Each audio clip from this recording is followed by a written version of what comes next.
सिगांसिनथारावनो सोरजिगिरि आफा इसोरखौ हाजासे हामबाय होनो थांनाय सप्तानिफ्राय लानानै थांनाय देवबारनिफ्राय लानानै दिनैनि नैबे सप्तासिम बे देवबारसिम जों साफ्रामखौबो मोजाङै मोजां दैदेनबोबाय जेबो आनजाद खैफोद जायाजासे दुखु निदान गैयाजासे मोजाङै दैदेननानै लाबोबाय बे इसोरखौ हाजासे हामबाय होनो इसोरा अरायबो बाखनाय जाथों आरो नैथियाव हामबाय होनो नोंथांमोन साफ्रामखौबो दिनैनि नैबे फुंबिलि समाव बे इसोरनि बोसोनाव बाहागो लानायनि थाखाय बे इसोरनि रावखौ खोनासंनायनि थाखाय इसोरा नोंथांमोन साफ्रामखौबो बोर होथों आरो बे बोसोरनि गेजेरजों इसोरा नोंथांमोननि गोसोआव बाथ्रा बुंथों फैदाय जों इसोरनि बोसोरनि फारसे थांनि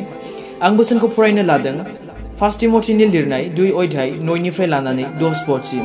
बेयाव बुंदों जाहैबाय आं बेखौनो हास्थायबावो हिनजावफ्रा सोद्रोमायै आरो थट गोनाङै गावसोरनि हिफोर आरो खसाफोरखौ गानथों खानायफोरखौ साजाय सोनायजों सनाजों मानेकजों नङाब्ला दाम गोसा हि गाननायफोरजों गाव गावखौ साजाया लाबानो मोजां हाबाफोरजों गावसोरखौ समायहोथों जाय हिनजावफ्रा गावसोरखौ इसोरखौ खुलुमग्रा होननानै लायो बिसोरखौ बेनो समायहोयो दिनै आं बे बोसोरनि गेजेरजों बेखौनो बुंनो नागिरदों दि दिनै जोङो गोबां गिर्जाफोराव नुनो मोनो जेब्ला जोङो देवबार सम जायो जेब्ला जोङो इसोरखौ खुलुमनो सिबिनो फैयो बे समाव गोबां हिनजावफोरानो गोबां आइजोफोरानो बायदि रोखोमै देलायफबनानै फैयो बायदि रोखोमै लागायफबनानै फैयो खायफा बेफोरबादिनो गोबां जाहाबलायनाय लिपस्टिकफोर लागायनानै फैयो खायफा एकदमबारे सोमहाबलायनाय मेगन खना खना गोसोम गोसोम जालायनाय खाजलफोर लागायनानै फैयो बेफोरबादिनो खायफा गोबां गिदिर गिदिर सनाफोर गाननायफोरजों बेफोरबादिनो इसोरखौ खुलुमनो फैयो इसोरखौ दाव दाव खालामनो फैयो थारैनो मा बेफोरबादिया इसोरखौ खुलुमनायाव नाजावजाथावथाव ने दिनै इसोरा जोंनि सायावनि महर मुस्रिखौ नाया दिनै इसोरा जोंनि गाननाय जोमनायखौ नाया जों माबायदि देलायदों माबायदि लागायदों माबायदि फेशन खालामदों बेफोरजों इसोरा खुनु सोमोन्दो गैया नाथाय नायो इसोरा दिनै जोंनि गोसोखौसो बे गोसोखौसो इसोरनो नांगौ दिनै नों जानो हागौ गोबां दाम गोसा गोसानि जिफोर गाननायजों गोबां बेफोरबादिनो लागायफबनायजों देलायफबनायजों नोङो गिर्जायाव फैदों जानो हागौ इसोरखौ खुलुमनो सिबिनो फैदों जानो हागौ नाथाय माबायदि नों गावनि गोसोखौ साजायनानै लानानै फैदों माबायदि नों गावनि गोसोखौ फोसाबनानै लानानै फैदों गावनि देहाखौथ' देलायफबनायजों गानफबनायजों गावखौ साजायनानै लानानै फैदों नोङो नाथाय नोंनि गोसोखौ नों माबायदि साजायनानै लानानै फैखो बे इसोरखौ खुलुमनाय सिबिनाय समाव बेफोरबादिया एकदमबारे लासिं सिंनि बाथ्रा दिनै इसोरखौ दाव दाव खालामनो फैनाया इसोरखौ खुलुमनो फैनाया गावखौसो देखायनो फैनाय बायदि जायो आरो खायफा देखायखायोबो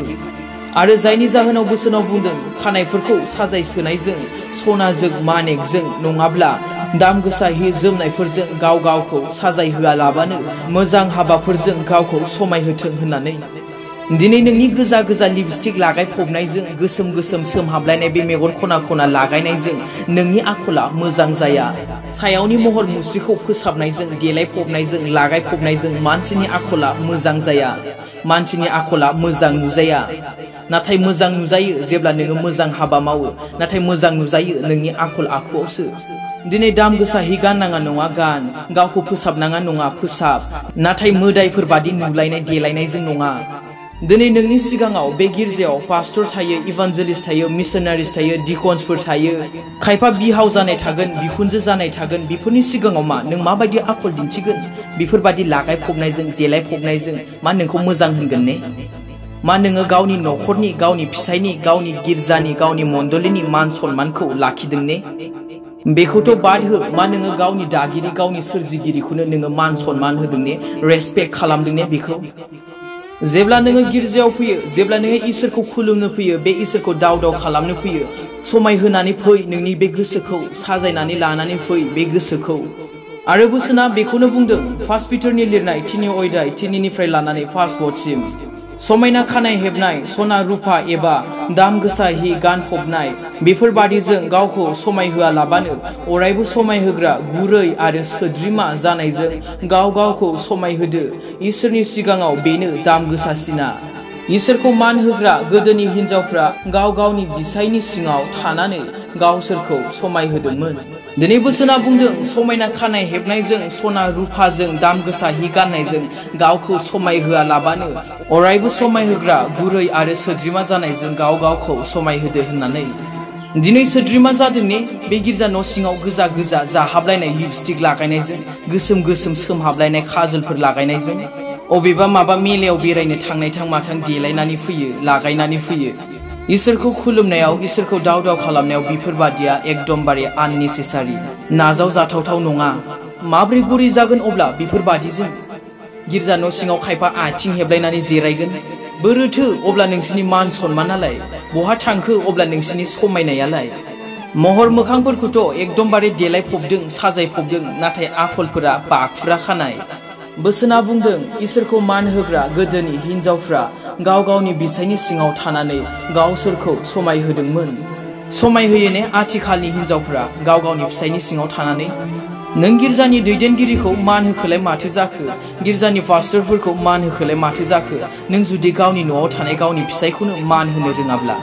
दखान बाजारफोराव जुदि सोरबा दैदेनगिरिखौ सोरबा पास्टरखौ गिर्जानि लिडारखौ लोगो मोनोब्ला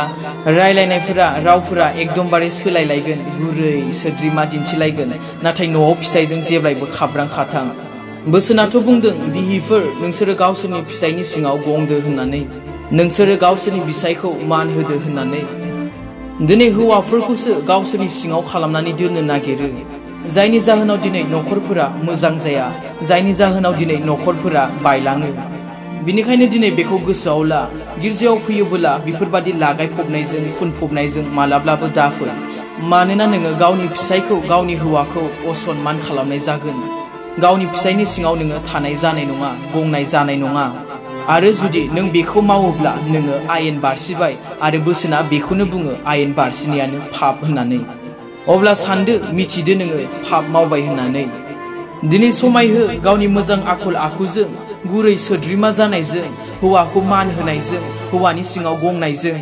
दिनै समायहो गावखौनो बे इसोरखौ फोथायसुलि जानायजों आरो बोसोना बेखौनो बुंदों 1 पिटारनि लिरनाय 3 अध्याय 6 पदआव बेबादि हिनजावफोरनि मादाव सारायाबो सासेमोन बियो आब्राहामनि सिङाव थानानै बिखौ गावनि बिगोमा मुंख'दोंमोन गाहामखौ मावला नोंसोरो सारानिनो बिसाजोफोर जाबाय आरो गिनांगौ मुंबो गैलिया आरो बे नङाखि बिसायफोरखौ मान होनांगौ बिसायफोरनि सिङाव गंनांगौ होननानै बिसायफोरा खर' देरनो नाङा बिसायफोराबो हिनजावफोरखौ मान होनो नांगौ हिनजावफोरखौ अननो नांगौ जोथोन खालामनो नांगौ मानोना बेरेफुंजानि सिखारग्रोमोना बिसोरसो साहा फुदुंनानै होयो ओंखाम ओंख्रि संनानै होयो जि जोम सुनानै होयो दिनै बोसोर बोसोर बिसोरनो न'फोरखौ बेंखननानै लाबोयो न'फोरखौ जोथोन खालामो न'फोरखौ फोसाबो आरो खायफानि बिसायफोराथ' इसोरनि खाथियाव फैनोनो मिथिया गिर्जायाव थांनोनो मिथिया आरज खालामनो मिथिया नाथाय बिहिफोरा अब्लाबोदि बेसेबां मोजां गिर्जायाव थाङो आरज खालामो दाव दाव खालामो गावनि बिसायनि लागै इसोरनियाव गथायो गावनि बिसायनि लागै आरज खालामो गावनि बिसायखौ बुजायो बेसे बोरगोनां बेफोरबादि बिसायफोरा बेबादि जे बिहि मोनदों अब्ला मा बिसोरखौ मान होनाङाने बिसोरखौ अननो नाङाने जायनि जाहोनाव बोसोनाव बुंदों 7 पदआव बेबादिनो बिसायफोर नोंसोरनि बिहिफ्रा बोलो गैयिसिन बेखौ मिथिनानै नोंसोरो बिसोरखौ अननायजों मोजाङै बाहाय आरो बिहिफोरनो मान हो मानोना बिसोरनो नोंसोरजों लोगोसे इसोरनि ओरैनो होनाय गोथांखौ मोनफागोन नोंसोरो मान होआब्ला नोंसोरनि आरज खालामनाया खोनासंजानाय नङा बिसायफोर हौवाफोर बे बाथ्राखौ गोसोआव ला नोंसोर जुदि गावनि बिहिफोरखौ गावनि हिनजावखौ आथिंजों आखाइजों जुदि खालामदोंब्ला मान गैयै जुदि खालामदोंब्ला नोंसोर जुदि इसोरनियाव आरज खालामोब्लाबो मालाबाबो खोनासंजानाय नङा बिनिखायनो बे बोसोरनि गेजेरजों बेखौनो मिथियोदि गुबुन सासेया गुबुन सासेखौ अननो नांगौ गुबुन सासेया गुबुन सासेखौ मान होनो नांगौ गुबुन सासेया गुबुन सासेखौ हेफाजाब होनो नांगौ